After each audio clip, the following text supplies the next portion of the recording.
Hello students, स्वागत है आप सभी का हमारे YouTube channel edu for you classes में।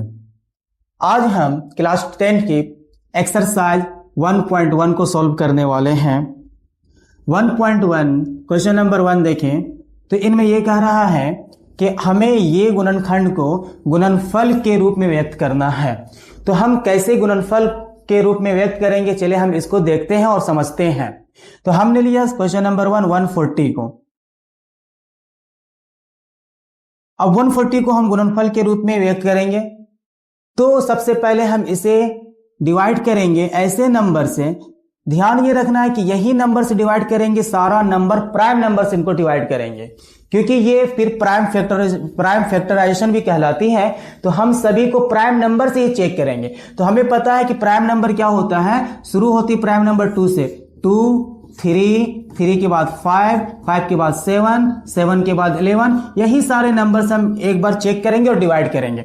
तो हम सबसे पहले 2 से चेक करते हैं। 2 से ये डिवाइड हो जाती हैं, तो 2 से कितने टाइम्स में होता है, ये 70 टाइम्स में। फिर 70 को भी हम चेक करते हैं तो वो 2 से डिवाइड हो जाती है, 2 से 35 बार में। अब यहां पर 35 2 से डिवाइड नहीं होगा, तो 2 के बाद कौन सा नंबर लेंगे, 3 से भी डिवाइड नहीं होगा। 3 के बाद कौन सा नंबर है, 5। तो हम देखते हैं कि 5 से ये डिवाइड हो जाता है। तो 5 से ये कितने टाइम्स में होता है, 7 टाइम्स में। 5 से ये 7 टाइम्स में हुआ। तो 5 से जब ये 7 टाइम्स में हुआ तो इनको 7 लिख लिया यहां पर। अब 7 5 से नहीं जाता है और हमें यह पता है कि 7 एक प्राइम नंबर है, तो ये प्राइम नंबर मतलब ये 7 से ही जाएगा। तो 7 से कितने टाइम्स में, 1 टाइम्स में।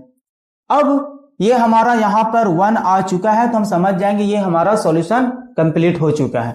लेकिन अब हमें आंसर में, उत्तर में क्या लिखना है, तो उत्तर में हमें लिखना है ये जो गुणनफल आया है इनको, ये जो गुणनफल है इनको लिखना है। तो इस गुणनफल को हम कैसे लिखेंगे, तो आप देखें यहां पर 2 मल्टीप्लाई 5 मल्टीप्लाई 7, यही सारी चीजों को हम यहां पे मल्टीप्लाई के रूप में लिख लिए हैं। इनके बाद क्या करेंगे कि इनको और एक इजी मेथड करेंगे। एक और प्रोसेस ये कर सकते हैं हम कि 2 यहां पर 2 टाइम्स है, तो इन्हें हम एक्सपोनेंट के रूप में लिख सकते हैं, पावर के रूप में लिख सकते हैं। तो हमने लिखा 2 को कितने बार है, 2 बार, तो 2 पावर में कर दिए।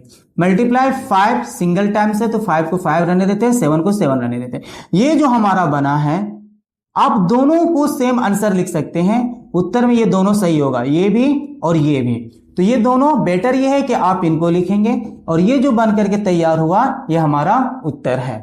तो ये गुणनफल के मेथड में व्यक्त हो चुका है। चलिए, अगर आपको ये विधि समझ में आया है, ये मेथड समझ में आया है, ये प्रश्न का उत्तर समझ में आया है, हल समझ में आया कि कैसे किए हैं, तो हम आपको कुछ क्वेश्चंस आपको दे रहे हैं। ये जो बाकी का 4 क्वेश्चंस आपको दिख रहा है, इन्हें आप घर में बनाएंगे और बनाने के बाद आंसर को कमेंट करके बताएंगे। और अगर नहीं समझ में आता है तो क्वेश्चन नंबर लेकर के आप कमेंट करेंगे, हम फिर से आपको बताएंगे।